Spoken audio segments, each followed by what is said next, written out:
Putin के आते ही विस्फोट हो जाएगा, अजमेर दरगाह में भेजा गया धमकी भरा ईमेल। अजमेर में गुरुवार दोपहर उस वक्त हड़कंप मच गया जब कलेक्टर की आधिकारिक ईमेल आईडी पर एक ईमेल प्राप्त हुआ जिसमें साफ लिखा था पुतिन के आते ही विस्फोट हो जाएगा। देहरादून की हवा भी जहरीली हुई, कानपुर पटना से ज्यादा पॉल्यूशन, AQI 300 के पार। दिल्ली ही नहीं, अब देवभूमि उत्तराखंड की आबो हवा में जहर घुल रहा है। देहरादून में पिछले कुछ दिनों में पॉल्यूशन बढ़ता जा रहा है। विशेषज्ञों ने चिंता जताई है। पॉल्यूशन का आलम यह है कि AQI कानपुर और पटना महानगरों से भी आगे निकल गया है। जिहाद पसंद लोग हरी नीली चादर वाली 550 मजारों को हटाया, उत्तराखंड CM ने शेयर किया वीडियो। पूर्व अर्धसैनिक बल सम्मेलन को संबोधित करते हुए उत्तराखंड CM पुष्कर धामी ने एक बड़ा बयान दिया है। उत्तराखंड में जिहाद प्रेम को पनपने नहीं देंगे, हमने हरी नीली चादर वाली अवैध 550 मजारों को हटाया। हिमाचल में अवैध कब्जाधारी 1,24,870 परिवारों को बचाएगी सिक्खू सरकार, बेघर होने का खतरा। हिमाचल प्रदेश के मुख्यमंत्री सुखविंदर सिंह सिक्खू ने सूबे में अवैध कब्जाधारी माने जा रहे 1,24,870 परिवारों के लिए बड़ा ऐलान किया है। मुख्यमंत्री ने कहा कि सरकार इन परिवारों की लड़ाई लड़ेगी। छत्तीसगढ़ में ग्रामीणों और पुलिस वालों में झड़प में कई घायल, जमीन के लिए प्रदर्शन कर रहे गांव वाले। छत्तीसगढ़ के सरगुजा जिले में बुधवार को एक कोयला खदान के विस्तार का विरोध कर रहे ग्रामीणों के साथ झड़प और पथराव में कई पुलिसकर्मी घायल हो गए। अधिकारियों ने बताया कि विरोध प्रदर्शन के दौरान कुछ ग्रामीण भी घायल हुए हैं। पॉल्यूशन को हराने के लिए आया mist spray system, CM Rekha Gupta भी देखने पहुंची। रेखा गुप्ता ने अपने एक्स पोस्ट पर लिखा कि प्रदूषण नियंत्रण के लिए हमारी सरकार हर मोर्चे पर मिशन मोड कार्यरत है। इस कड़ी में धूल नियंत्रण के लिए ITO पर नए मिस्ट स्प्रे सिस्टम की शुरुआत की गई है। इस अवसर पर कैबिनेट सहयोगी आशीष सूद तथा संबंधित विभागों के अधिकारी उपस्थित रहे। 14.2% आबादी को अल्पसंख्यक कैसे हुए मुसलमान, बीजेपी सांसद बोले सिर्फ 2% वाले को मिले ये दर्जा। सांसद ने कहा हकीकत में कश्मीर में हिंदू अल्पसंख्यक है लेकिन उन्हें अल्पसंख्यक कल्याण योजना को कोई लाभ नहीं मिल रहा। उन्होंने कहा कि ईसाई समुदाय भी, जिसकी राष्ट्रीय आबादी 2.3% है, कई राज्यों में अल्पसंख्यक नहीं है।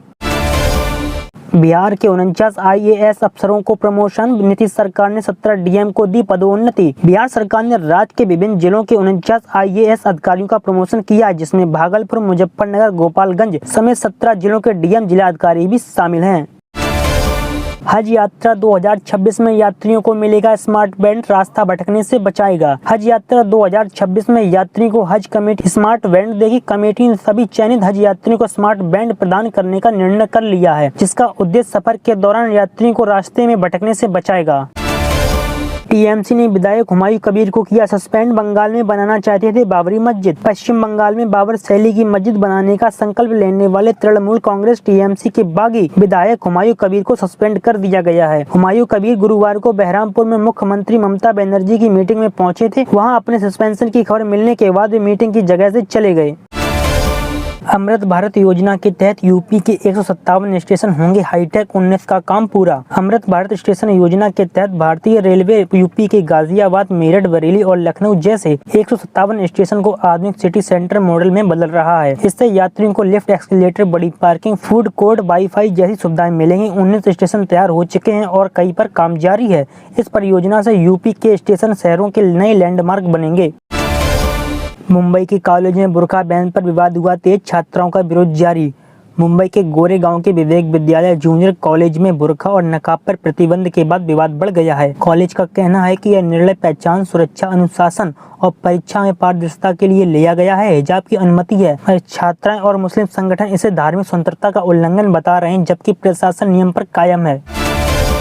गुजरात ATS ने पाकिस्तानी जासूसों की खोली पोल, भारतीय सेना का पूर्व सूबेदार और महिला गिरफ्तार। गुजरात ATS ने पाकिस्तान को संवेदनशील और खुफिया जानकारी लीक करने के आरोप में दमन के लक्ष्मणी पाल और गोवा के पूर्व सेना सूबेदार मेजर अजय कुमार को गिरफ्तार किया है। दोनों जासूसी नेटवर्क के तहत धन जुटा रहे थे और गोपनीय जानकारी पाकिस्तान को भेज रहे थे। ATS इस नेटवर्क की जाँच कर रही है।